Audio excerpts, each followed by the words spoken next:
Hello everyone. Welcome to our next part of NCERT's Histories chapter, The Making of a Global World. In this part, we are going to cover a very important next subtopic of food travels. Traders and travelers introduced new crops to the lands they traveled. So it is very obvious that if a person is traveling from one place to another, he might be carrying some ready foodstuff or some crops which belong to his land to the other lands. And it is believed that even the ready foodstuff in distant part of the world might share common origins. So that means that various ready foodstuff that we find in different parts of the world might share common origins. It means it is possible that they may have originated from a common place. For example, we have spaghetti and noodles. It is believed that noodles traveled west from China to become spaghetti. It means noodle and spaghetti are nothing but the same thing. Noodles actually belonged to China, and when they were introduced in the western parts of the world, it came to be known as spaghetti. Another example we have is of pasta. So it is again believed that Arab traders took pasta to Sicily. So perhaps the pasta actually belonged to the Arabs, and they were the ones to introduce it to Sicily, which is a place in Italy. Similarly, we have the example of pizza, burger that we all have regularly. So KFCs and McDonald's that we know today actually never belonged to India. They were introduced by the foreigners or by the Americans to our country.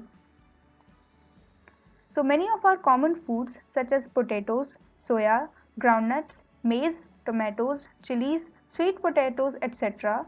were not known to our ancestors until about 5 centuries ago. So these crops like potatoes, soya, groundnut, maize, etc. never belonged to India. They were introduced to India by some other foreigners. So our ancestors of 500 years ago, they didn't knew about these crops because it was not introduced by then in our country. And when were they introduced? They were only introduced after Christopher Columbus accidentally discovered the vast continent of the Americas. If you all know, Christopher Columbus was the one who discovered the land of Americas. So actually these crops belonged to Americas. So after the discovery of this land, these crops were introduced in our country. In this chapter, whenever we'll talk about the term of Americas, we actually mean North America, South America, as well as the Caribbean collectively. Now we have an image of merchants exchanging goods in olden times. Here you have some ships, and at the coastal plain the merchants are exchanging goods. So this shows that people were really getting interconnected by this time, as they were sharing their goods or their crops from various lands from one part to the another. Sometimes new crops could make the difference between life and death. It means the crops that were being introduced in various parts of the world really had an adverse effect on the people. The best example which proves this statement is of potato famine. So potatoes played a very important role to prove this statement right. Let's see how. Europe's poor began to eat better and live longer with the introduction of potato. So we saw previously that potato belonged to the Americas. So after the discovery of the Americas, the Europe's poor began to eat the potato in large quantities. So Ireland's poorest peasants, Ireland is a place which again belongs to Europe, became so dependent on potatoes that when disease destroyed the potato crop, hundreds of thousands died of starvation. So once it happened that a disease destroyed the potato crop of Europe. So people were so dependent on this crop that when they didn't got enough potatoes to eat, they died of starvation. So they were simply too much dependent on this crop of potatoes. Now we have an image of the Irish potato famine. So the same potato famine which actually occurred in a large quantity in Ireland That's why this potato famine is also known as Irish potato famine. So here we have an image of a woman who is trying to dig. Okay, this field is already harvested and she is trying to dig out the leftover potatoes, and even her two kids are searching for potatoes in the same field. So our next topic is conquest, disease and trade. So let's see how people got interconnected in terms of conquest, by diseases and in terms of trade. So pre-modern world shrank with the discovery of sea route to Asia and Americas. So we saw that the Vasco da Gama and Christopher Columbus were the ones who discovered the vast land of Asia and the vast land of Americas that belonged to this side. So the pre-modern world shrank. So this means that people got interconnected, or they become closer to each other, they got to know about each other. So Indian subcontinent was central to the flows of trade, goods and people. So India actually had a very well and good amount of goods, and even the people were really interconnected and they had lots of trade. So Indian continent became the main center of this exchange of trade, goods and people. Now let's talk about the Americas. Americas in the term we already discussed. We are talking about the North America, the South America as well as the Caribbean islands. So precious metals like silver from mines located in Peru and Mexico. Peru and Mexico are the place of Americas. They enhanced Europe's wealth and financed its trade with Asia. So Europe was the one to discover this vast piece of land. So actually they had their control over the Americas. So Peru and Mexico had lot of mines which used to finance the trade of Europe with Asia. So what all trade was being carried out by the Europeans with the Asians, they used to finance it with the precious metals that were being brought from Mexico and Peru. Legends spread in the 17th century Europe about South America's fabled wealth.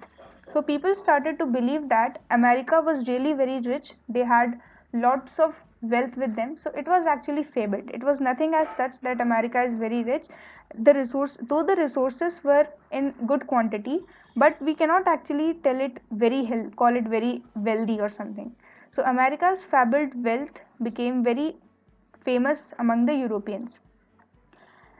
And the legends went that far that many expeditions set out in search of El Dorado, the fabled city of gold. So remember that El Dorado is a fabled city. There is no such place really in existence. It's just a fabled city. So people started saying that there's a place in America that is a city of gold. It's completely made up of gold. So many expeditions set off. It means many people started in search of this place in groups. They started to move in search of the city of gold that is called El Dorado. Remember that there is no such place really in existence. It's just a fabled city. Now let's talk about conquest. How people got interconnected or interrelated in terms of conquest. Portuguese and Spanish conquest and colonization of America was underway by the mid 16th century. So as we saw that when Christopher Columbus discovered the vast land of America, the Europeans got attracted to the resources of the Americas. So Portuguese and Spanish are the two countries that belong to Europe. So both of them wanted to conquer or conquest the America. So this all started by the mid 16th century. And most powerful weapon of the Spanish conquerors were the germs. They used germs as their weapon to conquer Americas, such as those of smallpox. So they used the germs of smallpox to conquer the vast land of Americas. So smallpox is a disease which has already vanished from our earth, because we have already prepared a vaccine for it, and there is rarely a case that a person is suffering from smallpox. So the method that was used by these Spanish conquerors, they used disease instead of using war to conquer America. Instead of fighting the war or conquering Americas with their force or with their army, they took the help of disease, because they thought that disease was really something that could help a lot instead of doing war against the Americans. Let's see how this was a good step or a powerful step of the Spanish rulers. Due to long isolation, America's original inhabitants had no immunity against the disease. So America was not in contact with any other countries since long time. So due to long isolation, they had not developed immunity against such dangerous diseases that were coming from Europe. And what was the main advantage for the Spanish rulers of this disease was that once introduced, the disease killed and decimated whole communities, paving their way for conquest.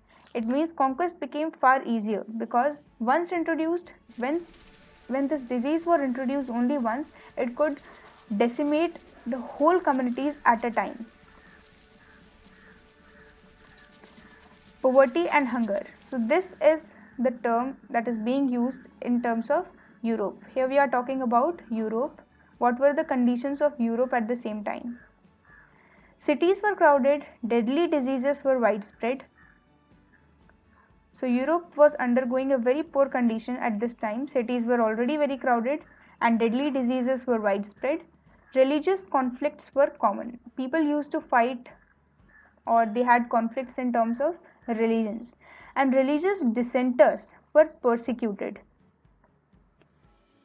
Now, what are these dissenters?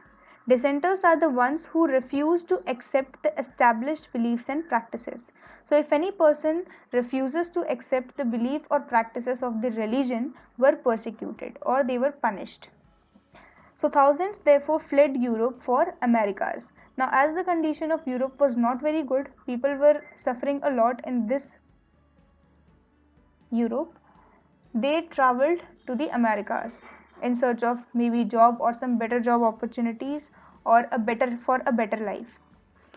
So until 18th century, China and India were among the world's richest countries. So until the 18th century, India and China were one of the most richest countries of the world, because we talked earlier that India became central to trade, good and people, exchange of trades and goods. So China and India were one of the most richest countries. From the 15th century, China is said to have restricted overseas contact and retreated into isolation.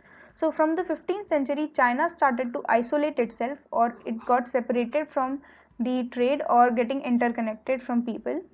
So China's reduced role and rising importance of China gradually moved the center of trade westwards. So we saw that China refused to correlate with people or get intermingled with various parts of the world. So China's reduced role in trade gradually shifted the center of trade westwards. So earlier India and China used to be the center of trade, but when China got isolated from trade and getting interconnected, the center of trade finally shifted to the westward, that is in the European parts. So this was our second part of the making of a global world chapter. In the next part, we'll be covering the other important subtopics of the chapter.